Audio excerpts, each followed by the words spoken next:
This bulletin proudly brought to you in association with Alex Campbell's Menswear.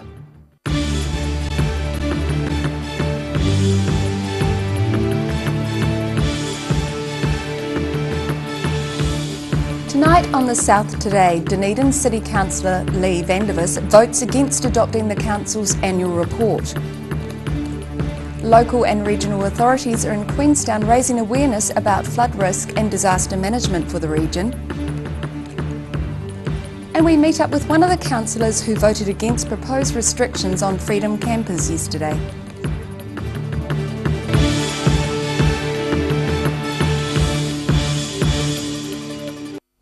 Kia ora, good evening, I'm Melissa Barton.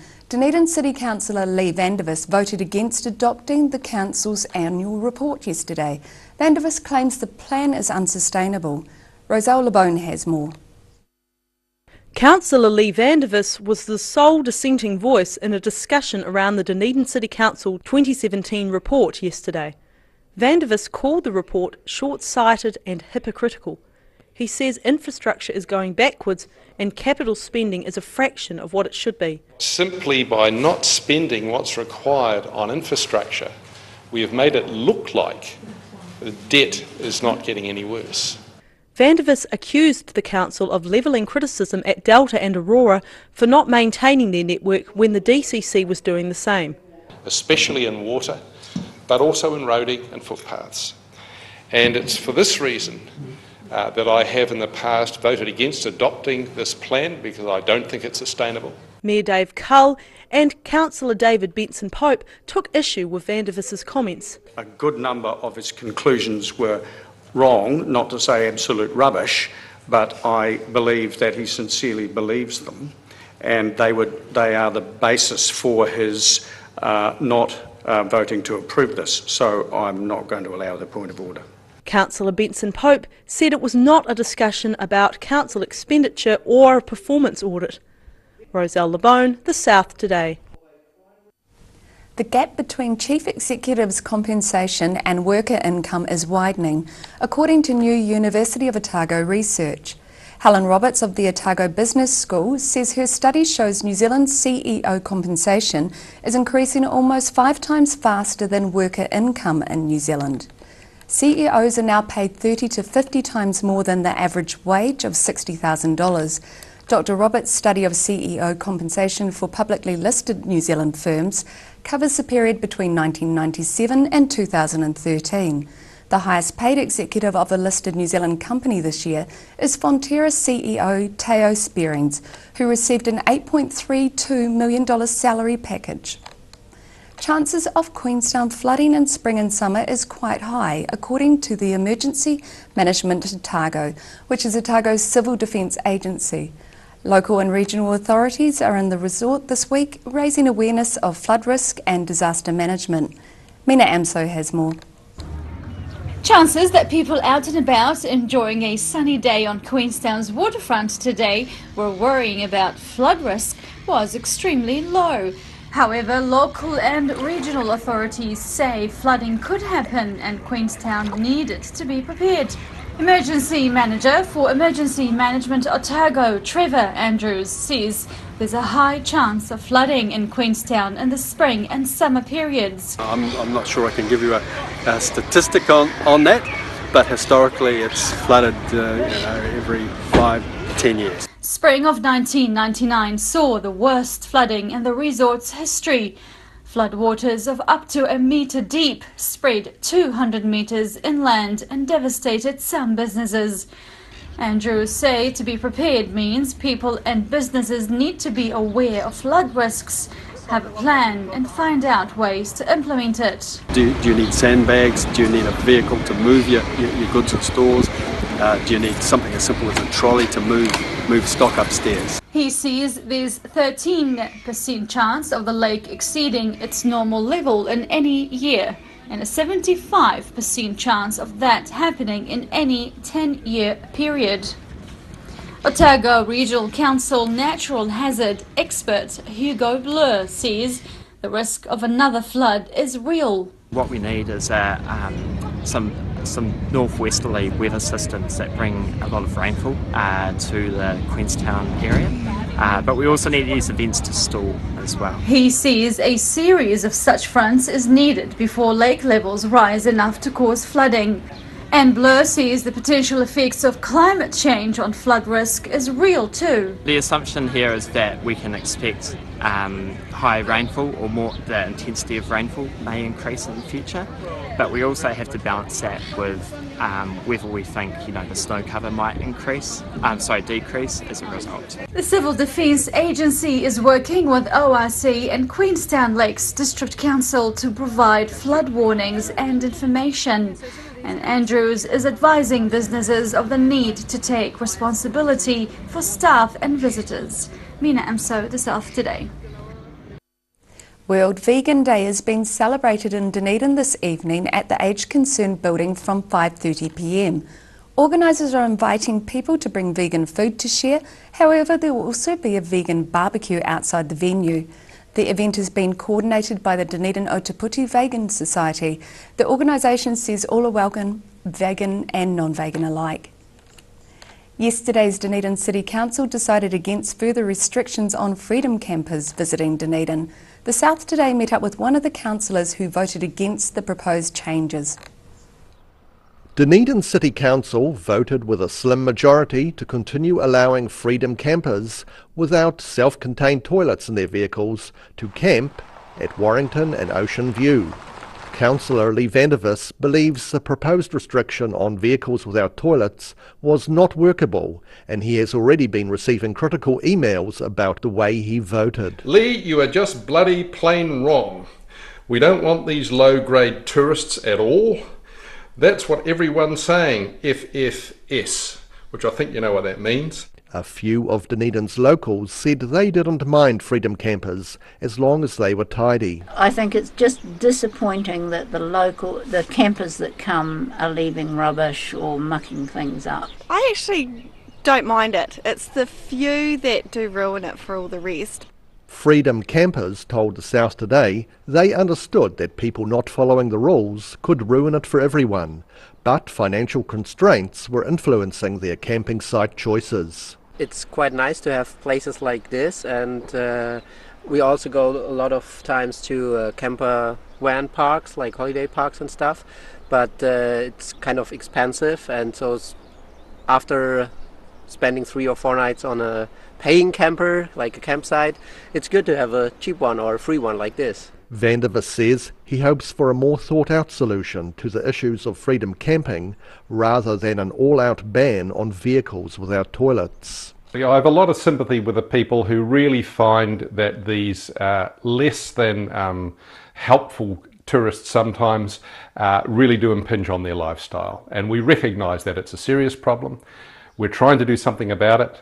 A ban wouldn't help, in my opinion. What we really need is facilities away from residential places so that these tourists that are coming anyway can be suitably looked after. I believe that it's the DCC's job to actually provide some facilities in a few small areas where they can do their business, so to speak. Dunedin looks set for another summer of vehicles without toilets camping along its seaside reserves. Rudy Adrian, The South Today. Still to come on The South Today, support asked of the Dunedin City Council for a permanent wildlife hospital, and Greymouth throws a big party to celebrate Halloween.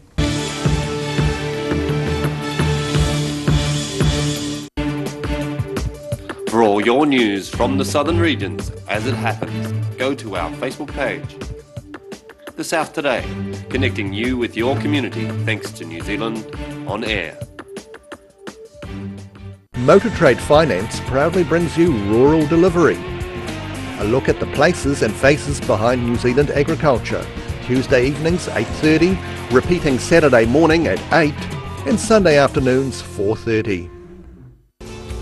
Circopolis, a crossroads between imagination and reality, limits and possibilities. Don't miss Circopolis, described as Cirque du Soleil's hipper, sexier cousin at the Regent. 12 performing artists combine the worlds of circus, dance and theatre. This is your only chance to see this extraordinary show by Montreal Cirque Eloise in Dunedin at the Regent, 23rd to 26th of November. Book now at the box office or Ticket Direct. Hi, Lindsay here from Alex Campbell Menswear. Just think, 80 years ago, this year, my grandfather set up Alex Campbell Menswear right on Cargill's Corner in South Dunedin. We've had some great years bringing Otago and Southland the very best of menswear for both business and everyday needs. Every reason, every season, we're proud to dress the region. Alex Campbell Menswear, it fits. Oh, help! Don't suffer in silence. Call Sunny Chin, Chi Master Body Technician for structural, muscular, emotional bodywork. Phone 03 4250 606 for all your pain relief.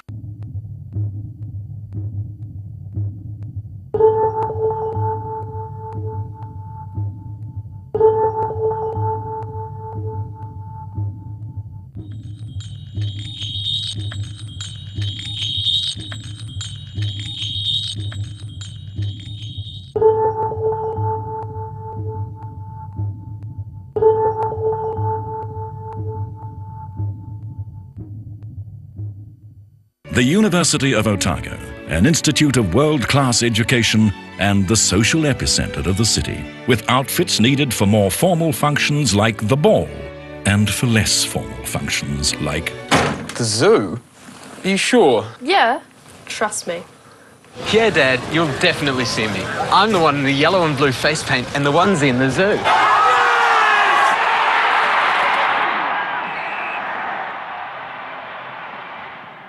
Garrador Dunedin, delivering quality stylish garage doors in Dunedin for over 15 years. New doors, replacement doors, repairs and maintenance are all part of Garrador's quality service. Garrador Dunedin offers a full range of modern quality doors to suit any home. Come visit the team at 553 Kaikoai Valley Road. Visit www.garrador.co.nz or call us on 488 5676. We're a 25 Moreau Place at Dog with Tails Cafe and Bar. So we take coffee very seriously. We do what's called contract roasting, so we're creating our own roasting profile and then doing our own blends. We're really focusing on the craft of what we're doing. You know, we're going back, instead of going on mass-produced sort of cheap things, we're taking the time to really craft what we're making. Make it so anyone can come here and have a feed and be able to get something they're able to eat or that they want to eat as well. You're kind of getting a taste of cafes from all around the world when you come here.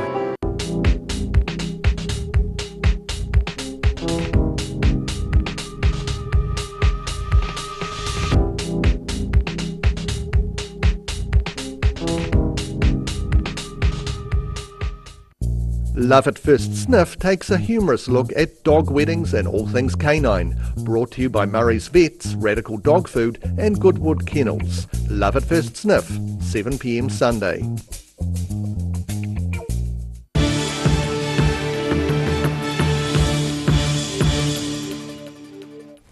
Welcome back. The Dunedin City Council was asked to support a permanent wildlife hospital in the heart of Dunedin at a public forum held yesterday. Roselle LeBone has more. Members of the Wildlife Hospital Trust appeared at a public forum yesterday asking for funding from the Dunedin City Council for the next 3 years. The Trust hope to get permanent sponsorship. We're approaching Council for multiple years of funding, so for the first 3 years of our operation to help us establish and get off on the right foot. We are working on, of course, other streams of funding. That includes other grant funding, corporate sponsorship and philanthropy or individual donations. A temporary animal hospital also popped up last year at Otago Polytechnic, and the Wildlife Hospital Trust wants to make this permanent, bringing back the same team along with new staff and specialised wildlife nursing courses. We also need to wrap around that expert vet a number of expert staff like vet nurses, and to give us some time off, a second expert wildlife vet. A documentary series about the hospital is also in the works. Roselle LeBone, The South Today. Last night, Greymouth was treated to the biggest Halloween party ever held in the town. The South Today went to have a look at the festivities. Over 1,500 children and adults turned up for Greymouth's biggest ever Halloween celebration. As in previous years, the event was held at Heritage Shantytown, where children could ride the ghost train, boogie at the disco, visit a bat cave, or take part in games. The biggest treat of all was the weather. A warm summer's evening helping to draw in bigger crowds than in past years. Rudy Adrian, The South Today. Other towns also celebrated Halloween with hundreds of ghouls, ghosts and goblins gathering in Invercargill's Queen's Park last night. It was of course a spooky Halloween event and a popular one at that. Sharon Rees has more. Heads were rolling at the Queen's Park Stumpery last night. The Stumpery is an artistic feature made from parts of dead trees, which makes for a perfect setting for Halloween events. This year, hundreds of people donned a variety of costumes, from the living dead to the actual dead, and some that were the stuff of nightmares.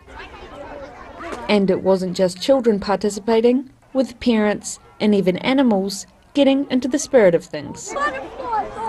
Children lined up to roll heads, topple ghost skittles, and blindly make their way around a maze, while others scoured the park for hidden treasures, making for a night of family fun. Sharon Rees, The South Today.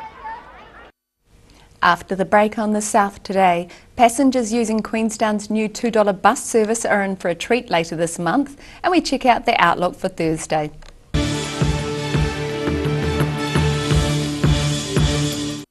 Love at First Sniff takes a humorous look at dog weddings and all things canine. Brought to you by Murray's Vets, Radical Dog Food and Goodwood Kennels. Love at First Sniff, 7 p.m. Sunday. Active Furnishers Limited, home of quality service with superior product and an in-house design team who are always happy to advise and create an imaginative solution for you. Active Furnishers Limited, part of Dunedin's design history. Don't suffer in silence. Call Sunny Chin, Chi Master Body Technician for structural, muscular, emotional bodywork. Phone 03 4250 606 for all your pain relief. From rare to the recent, visit the legendary Hard to Find for your quality second-hand books. With the largest stock of New Zealand and a friendly book-loving atmosphere. For good prices, buying or selling, come visit 20 Dowling Street.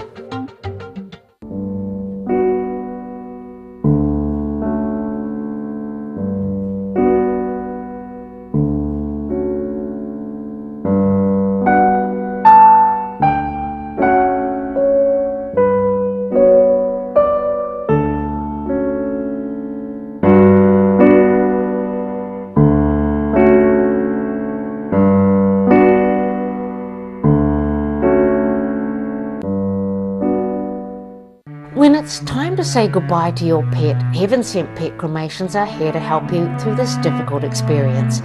Call Heaven Sent Pet Cremations today for their care and guidance. Phone 489 2274. Hi, Lindsay here from Alex Campbell Menswear. Just think, 80 years ago, this year, my grandfather set up Alex Campbell Menswear right on Cargill's Corner in South Dunedin.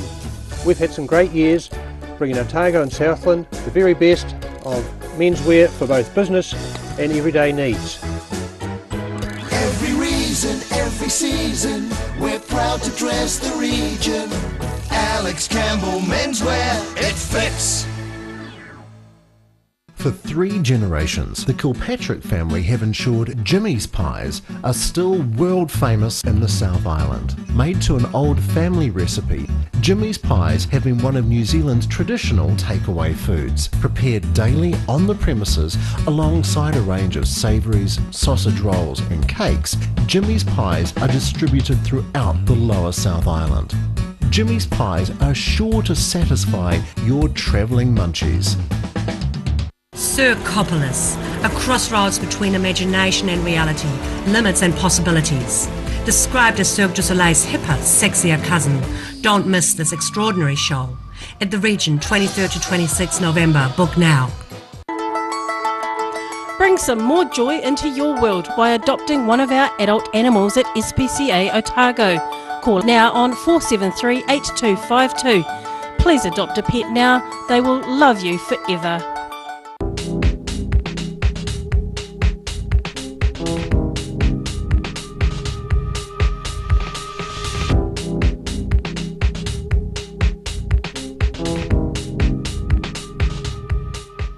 Motor Trade Finance proudly brings you Rural Delivery. A look at the places and faces behind New Zealand agriculture. Tuesday evenings 8:30, repeating Saturday morning at 8 and Sunday afternoons 4:30.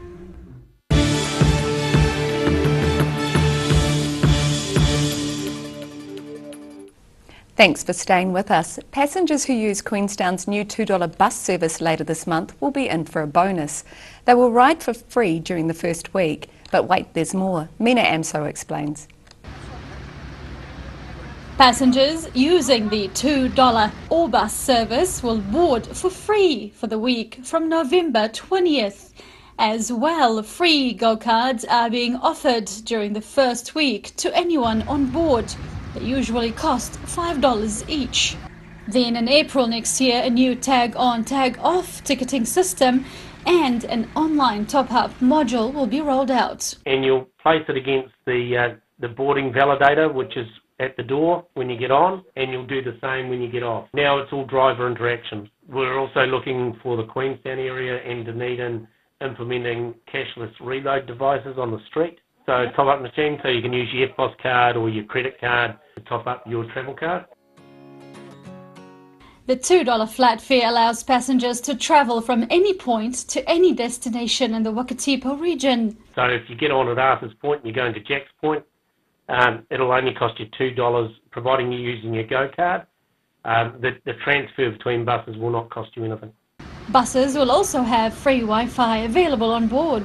Collins says Super Gold card holders can use their cards as usual, and Connector Bus Go card holders can also use their cards on the $2 bus service. However, using cash rather than a Go card means a one-way fare will be $5 rather than $2, and it doesn't include transfers. Well, the transfer is just recognising that in certain locations people need to use more than one bus to get to where they need to go. And so it's for those using the Go card, it removes that barrier. Anyone can purchase a Go card for $5 from Queenstown Airport or on any bus in the All Bus network. Passengers will be able to track bus times live on the new NZTA website, Choice, and on Google Journey Planner. Mina Amso, The South Today. And now recapping tonight's top stories on The South Today. Dunedin City Councillor Lee Vandervis voted against adopting the council's annual report yesterday. Vandervis claims the plan is unsustainable. Local and regional authorities are in the resort this week raising awareness of flood risk and disaster management. And yesterday, Dunedin City Council decided against further restrictions on freedom campers visiting Dunedin.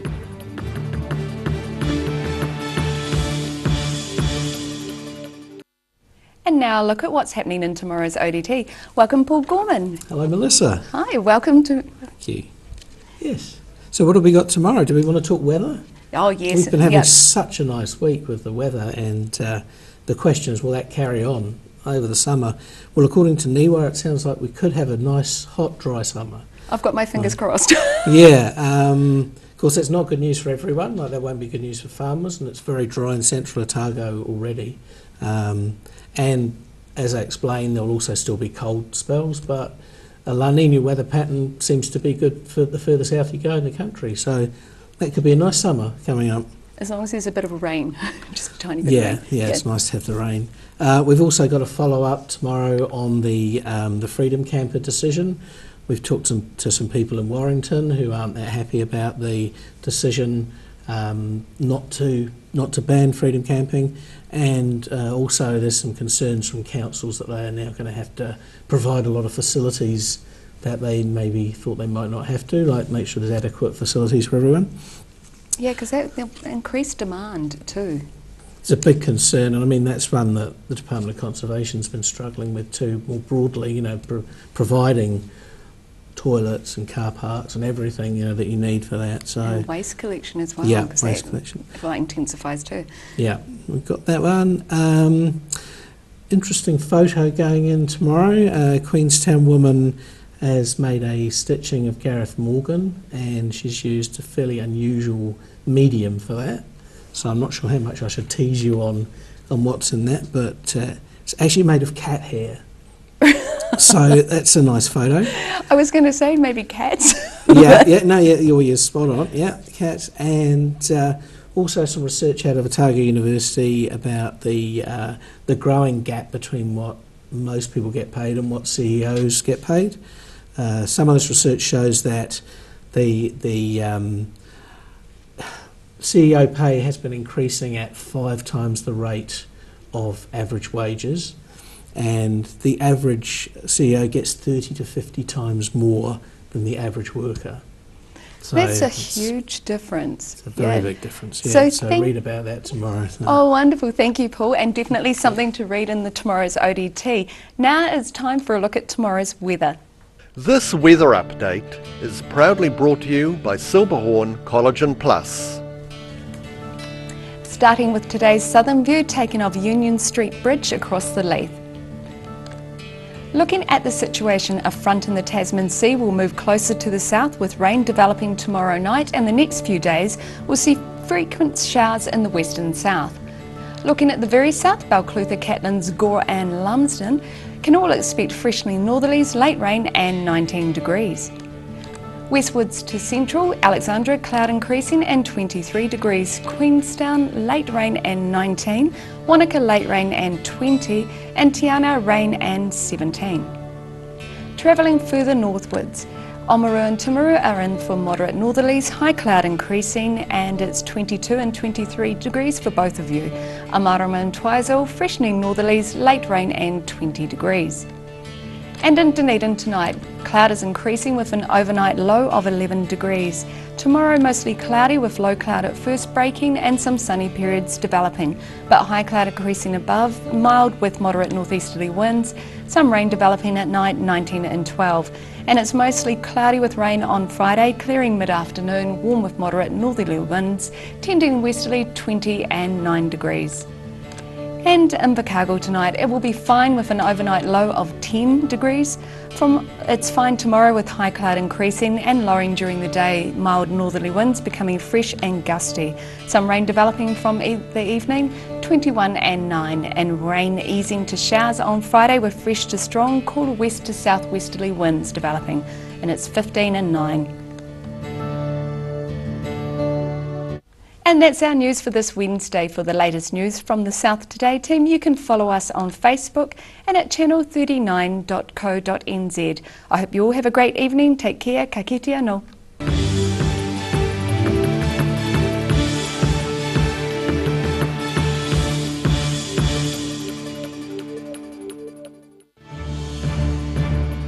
This bulletin proudly brought to you in association with Alex Campbell's Menswear. Supporting local content so you can see more of New Zealand on air.